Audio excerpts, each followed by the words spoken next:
5.18 당시 시민군의 최후 항전지였던 곳 바로 전남도청인데요. 철거하느냐, 복원하느냐를 놓고 10년 넘게 아주 뜨거운 논란을 빚어왔었죠. 네, 특히 5월 어머니들이 복원을 위해서 정말 애를 많이 쓰셨는데 이번에 옛 모습 그대로 복원하기로 결정이 났다면서요? 네, 그렇습니다.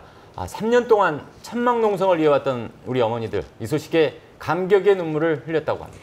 자세한 소식 남궁옥 기자가 전해드립니다.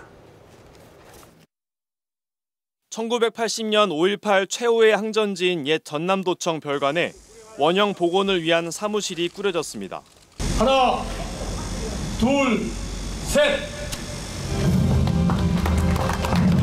문재인 대통령이 지난 2017년 5.18 기념식 때 약속한 도청 원형 복원이 2년 만에 첫 발을 내디디게 됐습니다.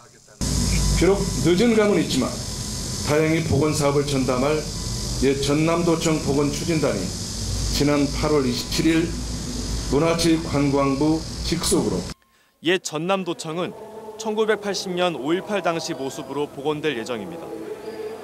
5.18 당시 시민군이 있었던 상황실과 방송실을 복원하고 도청 뒤편에 자리한 경찰국가 민원실, 상무관도 원형에 가깝게 복원됩니다. 모든 과정은 도청 지킴이 어머님들하고 보건 대책위하고 협의해서 진행할 예정입니다. 옛 전남도청 문제는 아시아 문화 중심도시 조성 사업을 대선 공약으로 내건 노무현 대통령이 당선된 지난 2002년부터 지역사회 논란의 중심이었습니다. 국립아시아문화전당 건립을 위해 도청 별관을 철거하느냐 존치하느냐 치열한 논쟁 끝에 부분 철거하기로 가까스로 결론을 내고 공사에 들어갔지만 이곳은 5.18의 마지막 항쟁지이다. 구 전남도청을 온전한 5.18 기념공간으로 만들어야 한다는 우리의 뜻은 이미 천명된 바 있다. 우리는 이곳을 지킬 것이다. 전당을 다 지어놓고 난 뒤에는 5.18 최후 항쟁지가 훼손됐다며 5월 단체가 반발하고 나서면서 또다시 갈등과 반목이 계속되었습니다.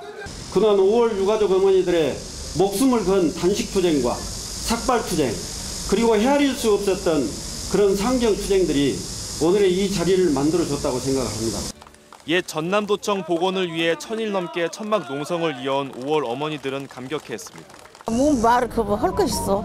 야 이렇게 되니까 너무 고맙고 반갑고 좋아. 너무나 좋다는 그 말밖에 할 수가 없지. 뭔 말을 한다요. 더. 현재 설계작들을 대상으로 공모 사업을 벌이고 있는 문체부 추진단은 오는 2022년까지 복원을 끝낼 수 있을 것으로 보고 있습니다. 도청 건물이 옛 모습으로 복원되면 아시아문화전당의 핵심 기능인 민주평화교류원은 어디서 어떻게 수행되는지, 도청 건물에 조성된 5.18 콘텐츠 열흘간의 납입대는 어디로 옮겨질지는 앞으로 추가적인 논의가 필요합니다.